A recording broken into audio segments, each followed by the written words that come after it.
Selamat pagi Bapak Ibu yang terkasih. Hari ini Selasa tanggal 16 Maret 2021. Renungan kita terambil dari 1 Korintus 10 ayat 6 sampai dengan yang ke-13. Dan pagi hari ini diberi judul Jangan Mencobai Tuhan. Nats kita diambil dari 1 Korintus 10 ayat yang ke-9. Dan janganlah kita mencobai Tuhan seperti yang dilakukan oleh beberapa orang dari mereka.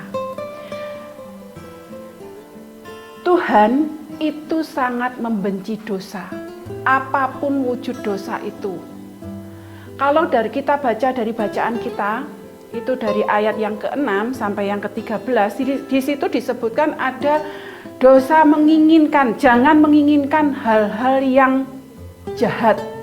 Kemudian jangan menjadi penyembah berhala, jangan melakukan percabulan, jangan kita mencobai Tuhan.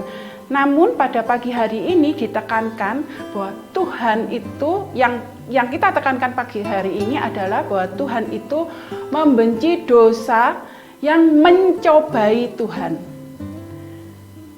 Mencobai Tuhan di sini berarti meragukan kuasa dan kasih-Nya, sehingga kita tergoda untuk meninggalkan Tuhan.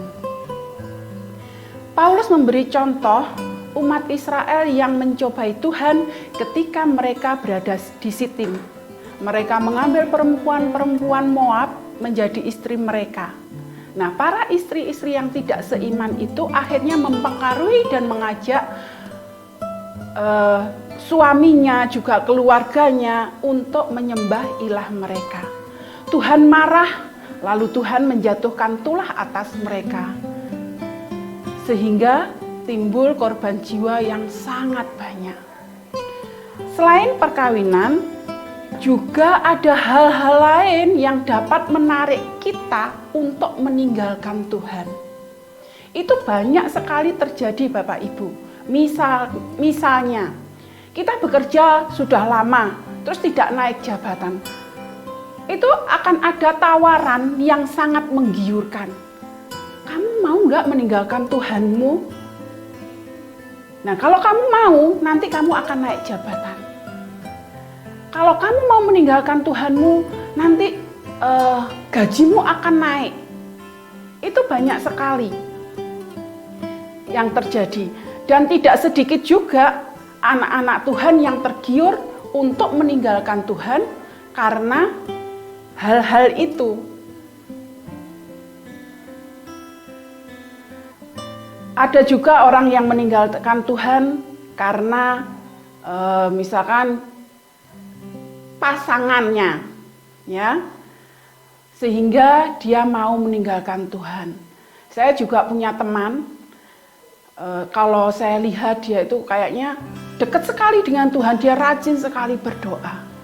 Tapi karena mengingat usianya yang sudah cukup, akhirnya ya ada orang yang suka, ya mau aja, sehingga ia pergi meninggalkan Tuhan. Ada lagi orang yang meninggalkan Tuhan mungkin karena mengalami sakit penyakit yang tidak sembuh-sembuh.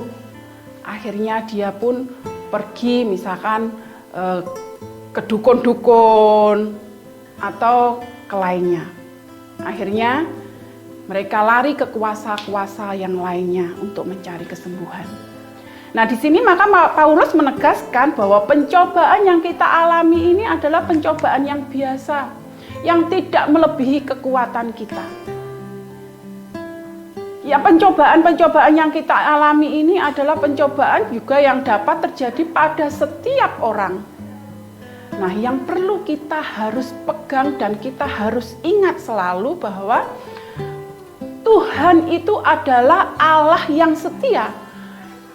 Kita mempunyai Allah yang setia kepada setiap umat-umatnya.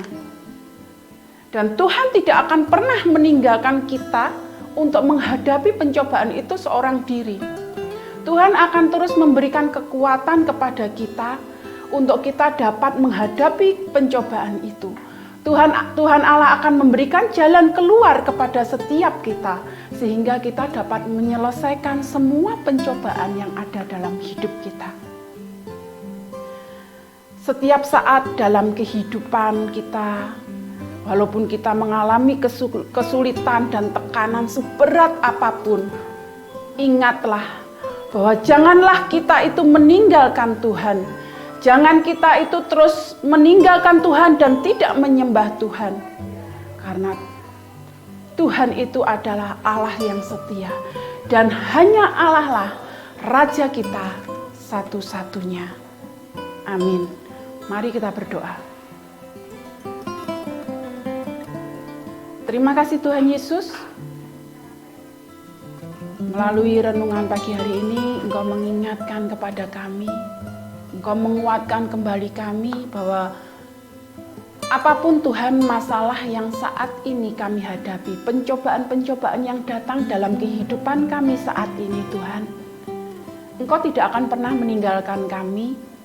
Engkau akan memberikan kekuatan kepada kami dan Engkau memberikan jalan keluar buat setiap masalah yang ada. Terima kasih Bapa. Kami serahkan Tuhan untuk aktivitas kami selanjutnya di dalam pimpinan Tuhan. Haleluya. Amin.